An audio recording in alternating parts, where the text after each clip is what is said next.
துளாராசி நண்பர்களுக்கு ரிஷபத்துக்கு ஜாக்பாட் சொன்னேன், துலாத்துக்கு ஜாக்பாட். நல்ல காலம் இது. எப்போவுமே ஒருத்தரை பார்த்த உடனே இடம் போடக்கூடிய மனோபாவங்கள் இருக்கும்.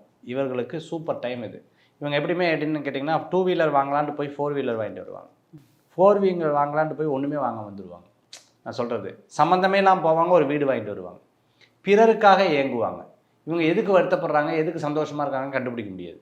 இப்போ பார்த்தீங்கன்னு சொன்னால் என்னடா அது வித்தியாசமாக இப்போ எல்லாம் நார்மலாக இத்தனை நாள் போட்டிங்கன்னா அடிப்பட்டு வேதனைப்பட்டு துன்பப்பட்டு இருந்தவங்களுக்கெல்லாம் ஒரு பெரிய மாற்றங்கள் கிடைக்கக்கூடிய ஒரு காலமாக இந்த காலம் இருக்குது. ப்ரெஸ்ஸில் ஒர்க் பண்ணிட்டு இருக்கிறவங்க, டிவி ஷோஸில் இருந்துட்டு இருக்கிறவங்க, சினிமா சம்மந்தமான இதில் இருந்துட்டு இருக்கிறவங்க, அதே மாதிரி வாய்ப்புகள் தேடுறவங்க, பிளேபேக் சிங்கராக இருந்துட்டு இருக்கிறவங்க, ஆன்லைன் கிளாஸ் டீச்சராக இருந்துட்டு இருக்கிறவங்களுக்கெல்லாம் ரொம்ப நல்ல பலன்கள் கூடி வரக்கூடிய ஒரு காலமாக இந்த காலங்கள் கண்டிப்பாக இவர்களுக்கு ஏற்படும். இவங்களுக்கு ஒரு மைனஸ் இருக்குது. என்னன்னு பார்த்தீங்கன்னா ஆரோக்கியம்.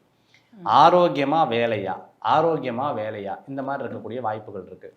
அதே மாதிரி குழந்தை வரம் இல்லாதவங்களுக்கெல்லாம் இப்போ நல்ல குழந்தை வரும். இப்போ வேலையில் பிரச்சனைன்னு சொன்னேன்ல, பார்த்தீங்கன்னு சொன்னால் இப்போ மெட்டர்னிட்டி லீவெல்லாம் நிறைய பேர் எடுக்கிறதுக்குண்டான தன்மைகள்லாம் இந்த காலகட்டத்தில். ஏன்னா இந்த இடத்துல 6ஆம் இடத்துல சனி பகவான் இருக்கார்.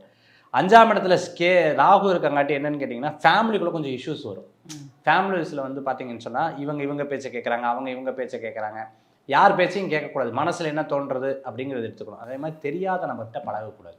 நீங்கள் இன்ஸ்டாவில், ஃபேஸ்புக்கில், நிறைய சோஷியல் மீடியாலெலாம் பார்த்தீங்கன்னா தெரியாத நபர்கிட்ட சந்திக்கிறது, தெரியாத நபர்கிட்ட பேசுகிறது, தெரியாத நபர்கிட்ட வீடியோஸை ஷேர் பண்ணுறது, இந்த மாதிரி இஷ்யூஸ் எல்லாம் இந்த காலகட்டத்தில் வரும். ஏடிஎம் பின் சொல்கிறது, கிரெடிட் கார்டு மூலமாக பிரச்சனைகள் வர்றது, தெரியாமல் ஒரு பொருளை இழக்கிறது, இந்த மாதிரி ப்ராப்ளம்லாம் இந்த காலகட்டத்தில் வரும்.